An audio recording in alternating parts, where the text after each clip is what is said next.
Simone Naked Cell Block J Hobby Room. I want to buy it. Why? Because I like it. It's not for sale. Yes, it is. No, it isn't. Yes, it is. No, it isn't. Yes, it is.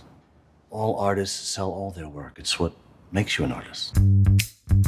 Do you want to learn how Wes Anderson directs his movies? In this video, I'm gonna break down his vision, voice, and performance secrets.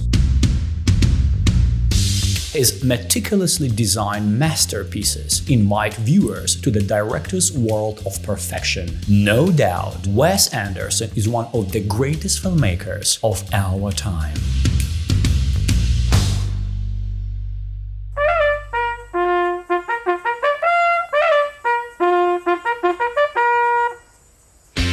The first question each filmmaker has to ask themselves is, what genre will I work with? What's your real job, sir? I'm a math teacher. Why? What grade? 8th? You need PhD for that? Lazy, I know, but you know what? Would I successfully experiment with the multiple genres like Steven Spielberg? Or I will stay in the crime genre like Martin Scorsese or Quentin Tarantino? I'm gonna change my answer, in fact. This is my real job. Scoutmaster, Troop 55. A math teacher on the side. Speaking of Wes Anderson, he's loyal to the art house genre. Art house? What is that? You make me sick. I've seen cats with more balls than you dogs. Art house is an unconventional or non-mainstream approach to filmmaking. Tip Top with Charvet. Tip Top est une marchandise représentée par une maison de disques qui appartient à un conglomérat lui-même contrôlé par une banque, financé par une bureaucratie qui soutient la domination de pantins d'un gouvernement fantoche. Pour chaque note qu'il chante, un paysan doit mourir en Afrique de l'Ouest. The primary purpose is to engage the audience intellectually and emotionally in an aesthetically artistic way.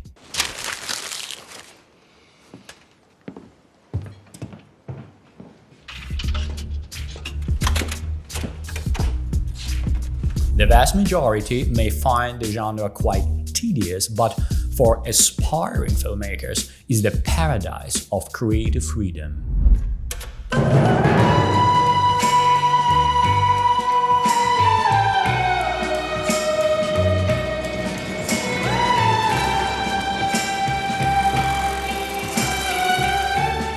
Nobody knows, but all well-known and successful directors actively use art houses elements in their movies. So, most directors are art housers. This genre has 5 main elements, but Wes Anderson actively uses 3 of them.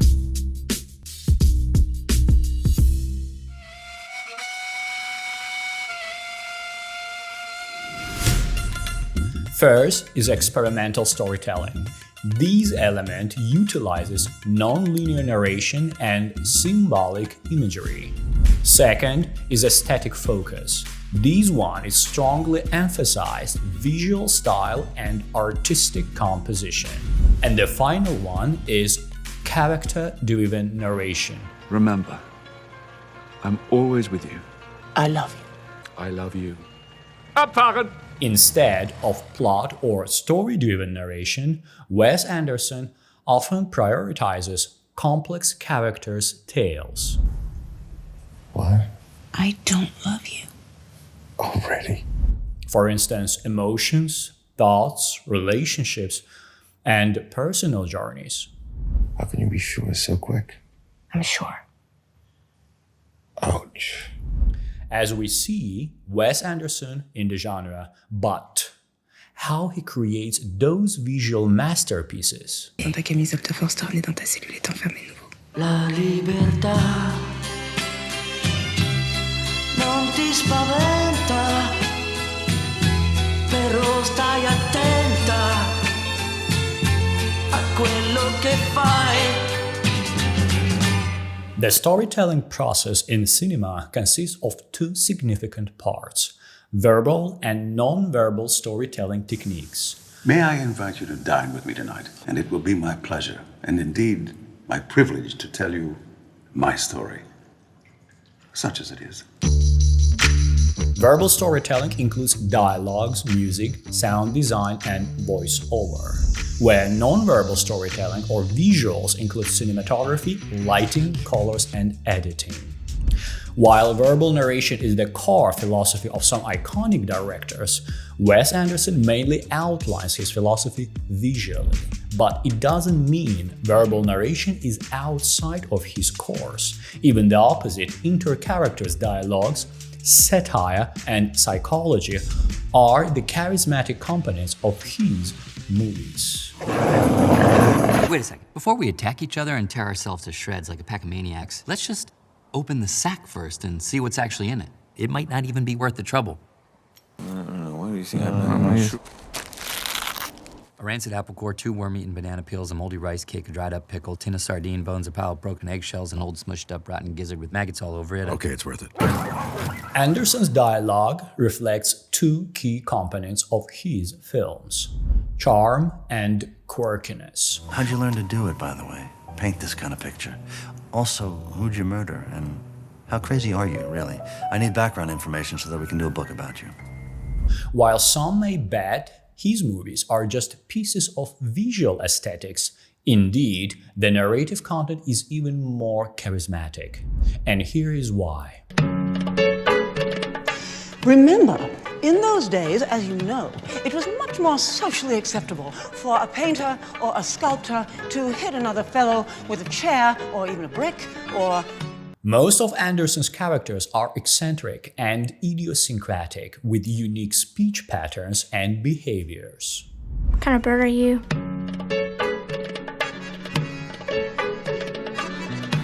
Boys aren't allowed in here. I'm a raven. I'm Susie. These characters often deliver their lines with a deadpan and dry sense of humor. He likes you. This style adds irony to the dialogue and creates a distinctive tone. Humorous wordplay and witty dialogues with a precise speech and a formal manner are essential for his verbal storytelling technique. How dare you! Who gave you permission to besmirch our friend? Does it occur to you? He's very probably somewhere marching in the middle of the night right now. At the same time, Anderson's dialogues may also employ specific vocabulary and exhibit a heightened sense of the formality, even in casual conversations. Il devrait mettre feu à son insigne et déserter. Punition minimale, une peine de 6 mois et une marque noire à l'encre indélébile. Easy for you to say. Most of Anderson's characters display emotional restraint, maintaining a sense of a detachment or stoicism, even during intense, vibrant scenes. Now, carrying a 50-pound sack of gunpowder and peeling stale potatoes while he digs a latrine trench in the rain with a tin cup? On the other hand, the director frequently evokes a sense of nostalgia and longing, delivered most of the time via voice-over. Remind myself, you are a guest at this manifestation. Not my fight. Stay out of it, Lucinda. Keep your mouth shut. I have to say something. To better deliver the story visually, Anderson adopts principles of mise en scene. But what is that? Were you trained for competition? I was a show dog. You know a few tricks then. A few. Can I see one? Maybe if I get to know you better. Fair enough. Mise en scene is the arrangement of visual elements within a shot. It's important to note it's not just a collection of individual pieces, but an interconnected system where each component contributes to the overall visual and narrative unity. The primary goal of mise en scene is a cohesive visual scene supporting the story and enhancing the emotional impact. Speaking of Wes Anderson, he transports viewers into a meticulously constructed world that feels simultaneously familiar and fantastical. Mise en scene has 5 main elements, but I will explain 3 of them most commonly used by our director, and the most noticeable one is the color.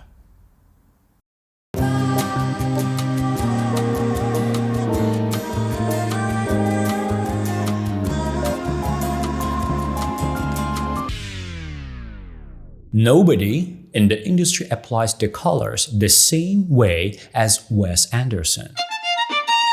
Indeed, it's just a tool to convey the story's mood and tone. However, his color philosophy defines his signature look. The audience may see it as a fun or aesthetically pleasant experience, but it's far more complicated.